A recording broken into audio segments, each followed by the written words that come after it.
महाराज अगर बेटे का जन्म हो गया तो रात्रि के 12 क्यों ना बज रहे हो, हर जगह फोन पहुंच जाएगा, अरे हमारे घर में लाला हुआ, एक बेटा आया है। बड़ी खुशी होती है बेटे की, लेकिन बेटियों की खुशी क्यों नहीं होती है? क्या नहीं कर सकती हैं बेटियां।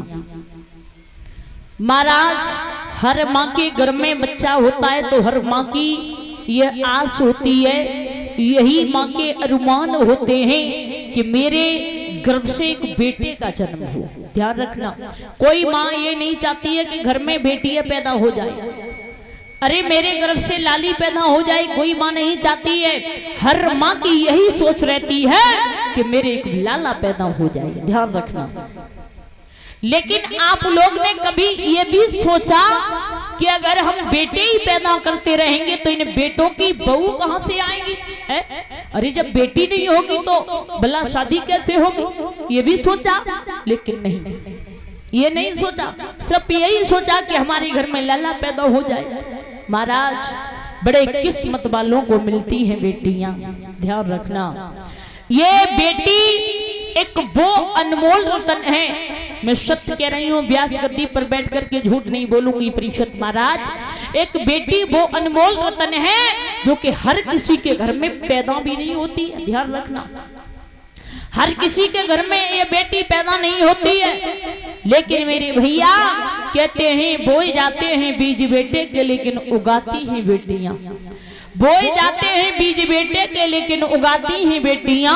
खाद पानी दी जाती है बेटों में लेकिन लहलाती हैं बेटियां। और कई तरह से तुम्हें रुलाते हैं बेटे लेकिन ये खुद रोती हैं बेटियां। ध्यान रखना, जिन बेटों से आपने देखा होगा परिषद महाराज, देखिए आप कि जिन बेटों से आपके 4 बेटे या 5 बेटे महाराज या अकेला बेटा है, जिन बेटों से आप इतना प्यार कर रहे हो, इतना लाड कर रहे हो, इतना प्रेम कर रहे हो, एक दिन वो होगा महाराज। मैं सत्य कह रही हूँ कि जब तक इनकी शादी नहीं होगी तब तक ये तुम्हारी बात मानेंगे, हर बात को मानेंगे, लेकिन शादी होने के बाद में, श्री देवी आने के बाद में तुम्हारी एक भी बात मानने वाले नहीं है। ध्यान रखना, एक भी बात नहीं मानेंगे। ज्यादा आपने कहा कुछ तो उल्टे जवाब देंगे तुम्हें और कहेंगे कि तुम पर बुढ़ापा है तो शांति से नहीं बैठा जाता, अरे क्यों चीखते रहते हो सारे दिन, क्यों चिल्लाते रहते हो कि ये नहीं हुआ वो नहीं हुआ है? अरे हमारा बिगड़ रहा है, हम देखेंगे, आप चैन से बैठिए, तुम्हें 2 रोटियों की जरूरत है या आप चिल्लाते रहते हो? यही शब्द निकलेगा तुम्हारे इन बेटों से। ध्यान रखना, लेकिन बेटी एक वो अनमोल रतन है। ध्यान रखना महाराज कि कहीं तो बेचारी पलती है, कहीं बड़ी होती है और कहीं अपना जाकर के जीवन व्यतीत करती है। ओरे दाता, ओरे तीनों लोक के स्वामी, तूने ने बेटियों की किस्मत में क्या लिख दिया कि हर समय दुनिया वाले पराया पराया कहते रहे, आखिर इनका घर कहाँ हुआ?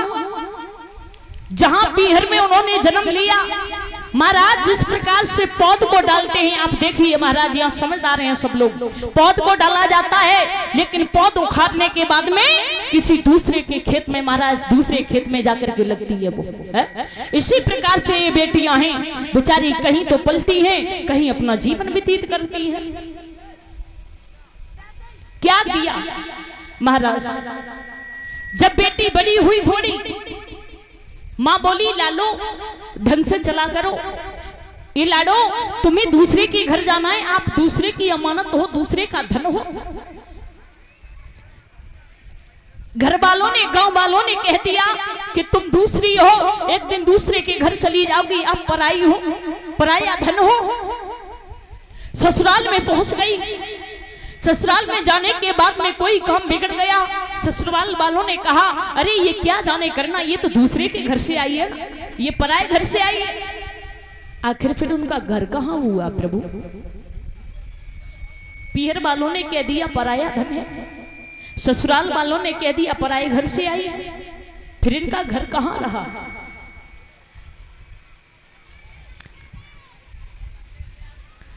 महाराज 2-4 महीनों पहले से पिता दौड़ दौड़ करके जाता है, अच्छा सा लड़का देखेगा, अच्छा घर देखेगा बेटी के लिए।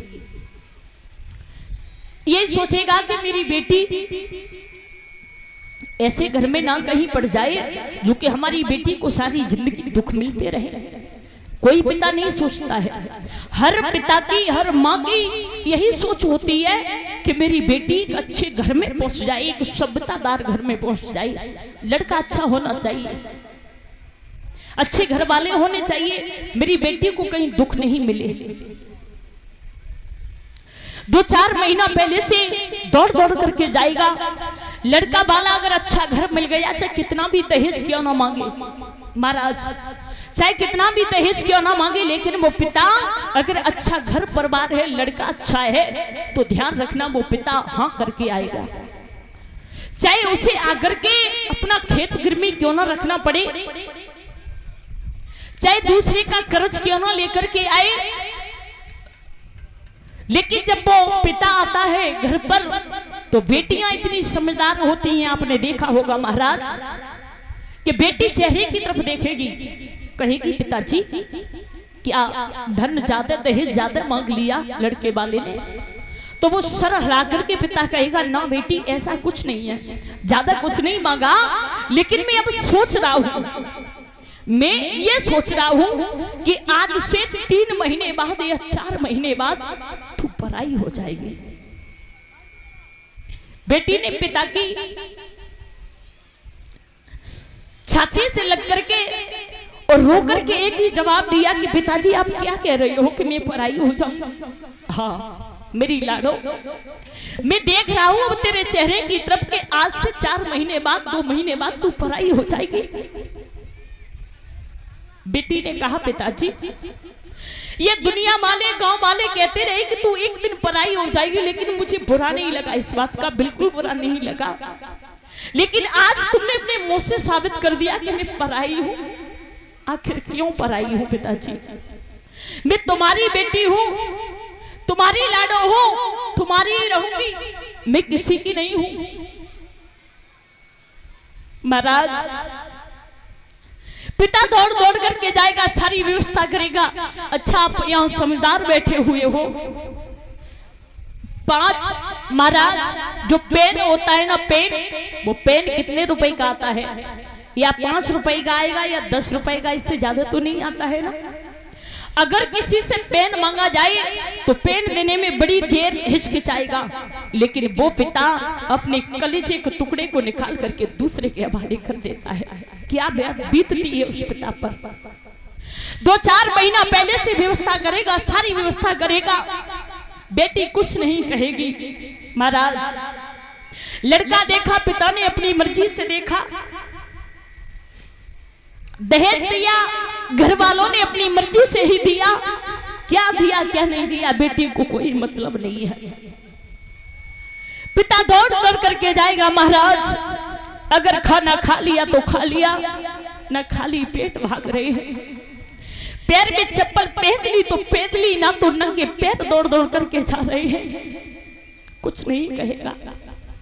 देखा होगा कि जब जयमाला का नंबर पड़ता है, आता है, तो सब रिश्तेदार, सब गांव वाले, महाराज सब पड़ोस वाले तैयार हो जाते हैं, नए नए वस्त्र पहन लेते हैं, लेकिन वो पिता मेरे भैया अपने खुद के कपड़े बदलना भूल जाता है। पुराने वस्त्र होंगे पिता के, ध्यान रखना, पुराने कपड़े होंगे। उससे कहा जाए कि आप अपने कपड़े बदल लो ना, कपड़े पहन लो, तो वो पिता कहता है नहीं, बस मेरी बेटी अच्छे घर में पहुंच जाए, बस मेरी बेटी अच्छे घर में चली जाए, कपड़ों की मुझे कोई जरूरत नहीं है। महाराज जब विदाई का नंबर आता है तो आपने देखा होगा कि 2-4 घंटे पहले से वो पिता दूर हो जाता है। भाई अपनी बहन को बैठा करके डोली में विदा करेगा तो जोर जोर से रोएगी, कहेगी मेरे पिता कहाँ है, मेरे पिता को बुला दे। उसके पास में जाएंगे तो क्या देखा होगा कि वो पिता एक कुन्ने में मेरे भैया बैठा बैठा रो रहा होगा। माँ खुल करके रो लेती है, भाई खुल करके रो लेता है, सारे परिवार वाले खुल करके रो लेते हैं, लेकिन वो पिता खुल के नहीं रो पाता है, अंदर घुट घुट करके रोता है। वो पिता हुआ करता है महाराज। सब कहते हैं कि अरे तेरी बेटी बुला रही है, तेरी बेटी रो रही है तेरे लिए, जा जा करके छाती से लगाने के बाद अपनी बेटी को विदा करके आ। वो पिता रो करके कहता है कि आप ये कह रहे हो कि मैं अपनी बेटी को छाती से लगा करके विदा करके आऊं? नहीं, वो मेरे अंदर शक्ति नहीं है, वो मेरे अंदर ताकत नहीं है जो मैं अपनी बेटी को छाती से लगाने के बाद विदा कर दूं, डोली में बैठा दूं। नहीं कर सकता, नहीं कर सकता मैं। महाराज वो पिता सामने नहीं आता है, और जब वो पिता सामने नहीं आता है वो बेटी फूट फूट करके रोती है कि बात कहती है, पिता कहाँ हो तुम, एक बार आ जाओ। वो पिता अपने कलेजे के टुकड़ों को अपनी छाती से लगा लेता है, फपक फपक के रोता है, कहता है कि मेरे घर की लक्ष्मी जा रही है, वो जा रही है, मेरे घर की शोभा जा रही है, वो जा रही है, लेकिन मेरे हाथ पैर तोड़ करके जा रही है। मेरे अंदर वो ताकत नहीं है, मेरे अंदर वो क्षमता नहीं है। आप 2-4 दिन तक मुझसे बात नहीं करना। महाराज वो पिता फूट फूट करके रोता है। पिता ने अपने कलेजे के टुकड़े को दे दिया।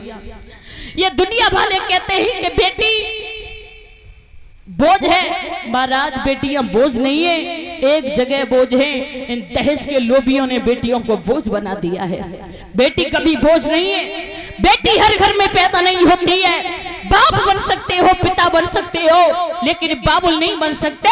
बाबुल तो तभी बनते हैं जब घर में एक कन्या होती है, उसके पीले हाथ करते हैं तब बाबुल बनते हैं। उससे पहले बाबुल बनने वाले नहीं हो आप लोग। वो बेटी ससुराल में जाने के बाद में जिन्हें बेटी ने कभी नहीं देखा है, जिन्हें कभी देखा नहीं, उन्हें जाकर के बेचारी अपनाती है।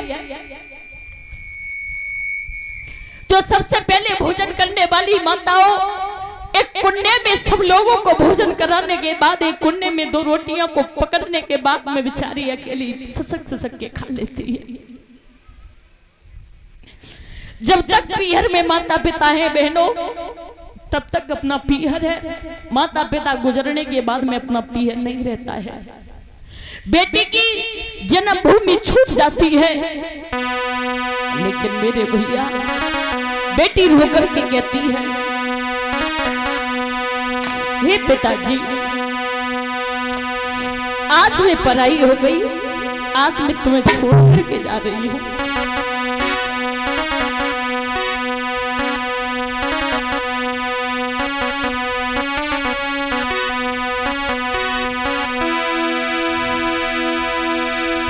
पिताजी मेरी जन्म नगरिया,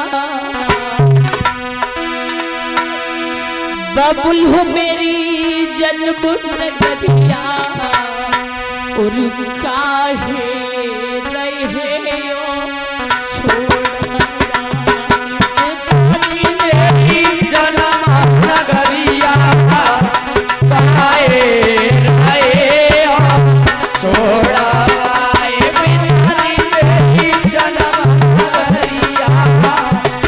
काहे रहे हो छोड़ा।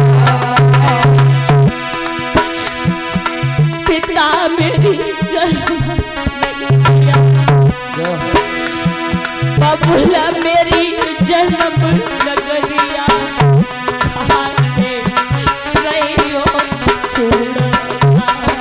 बबुला मेरी जन्म नगरिया, खाए खाए हो छोड़ा। बबुला मेरी जन्म नगरिया, खाए खाए हो छोड़ा। बुलाई गई द्वारे पे बारात, बुलाई गई द्वारे पे बारात, बुलाई गई द्वारे पे बारात, बुलाई गई द्वारे पे बारात। दिवाई दो नगर बुलऊ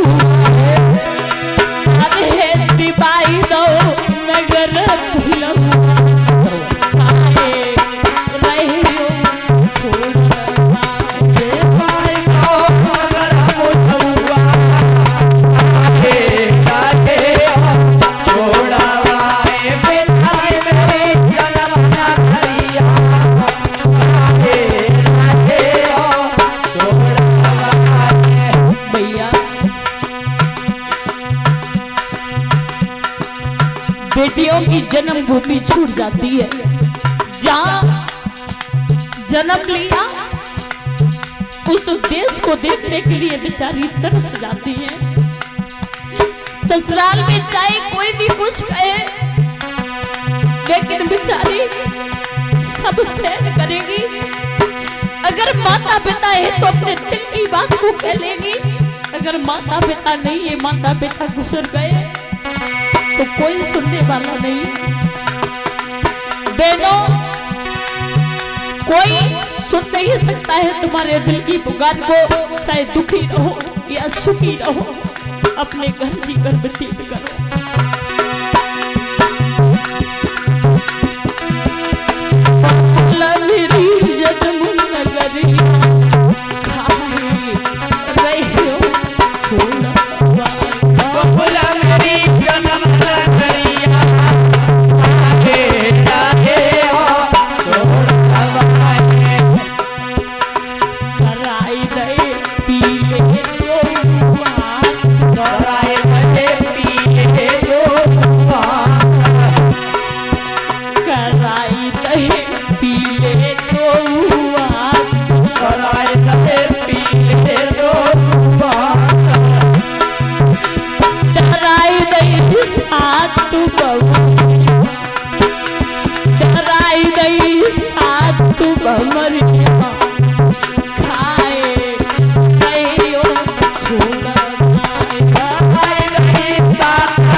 आप इतने निठुर बन गए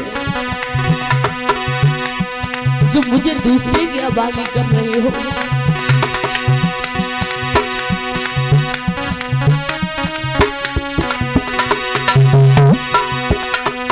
बेटी चली पराए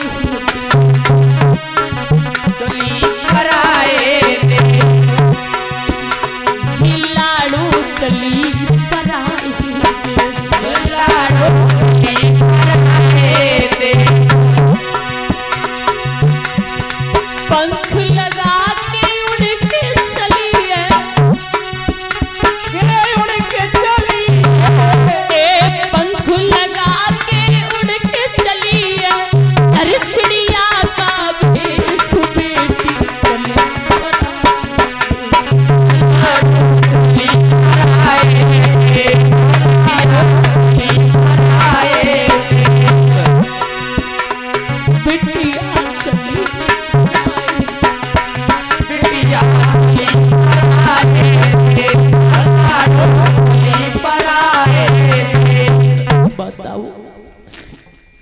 जितने दिन रहना है जब तक माता पिता है। ये कन्याधन महाराज किसी ने नहीं रख पाया, लेकिन और एक कन्हैया बेटियों का फिर घर कहाँ है। बेटी बोझ नहीं है महाराज, बेटी तो बड़े किस्मत वालों को मिलती है। जिन बेटों से इतना आप प्रेम कर रहे हो, इतना लाड कर रहे हो महाराज, ये बेटे एक दिन तुम्हें ठोकर मार देंगे, एक गिलास पानी नहीं देंगे। बेटे ससुराल से चलने के बाद में पीहर आएगी, देखेगी कि भैया भाभी मेरे माता पिता की सेवा नहीं कर रहे हैं, तो अपने माता पिता को लेकर के अपनी ससुराल पहुंच जाएगी, लेकिन एक भी शब्द नहीं बोलेगी। वो बेटी हुआ करती है महाराज, एक ही कुल की लाज को रखते हैं बेटे, लेकिन ये बेटियां दो दो कुलों की लाज को रखने वाली है। बेटी कभी बेटों से कम नहीं है, भेदभाव ना करिए। बेटी महाराज बोझ नहीं है, लेकिन क्या करें, दहेज के लोभियों ने बेटियों को बोझ बना दिया है। एक जगह बेटी बोझ है, अगर कोई गरीब बाप है महाराज देने के लिए कुछ नहीं है तो दहेज के लोभी घर से निकाल देते हैं।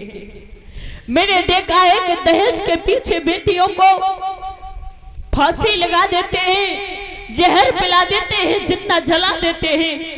ये दहेज के लोभियों, ये दहेज के ठेकेदारों, तुम्हें अकल कब आएगी? वो दहेज की ये बीमारी भारत से किस दिन आएगी?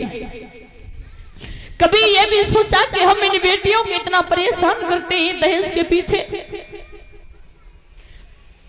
हमारी भी बेटी होगी, वो भी किसी की घर की बहू बेटी बनेगी? कभी नहीं सोचा होगा महाराज।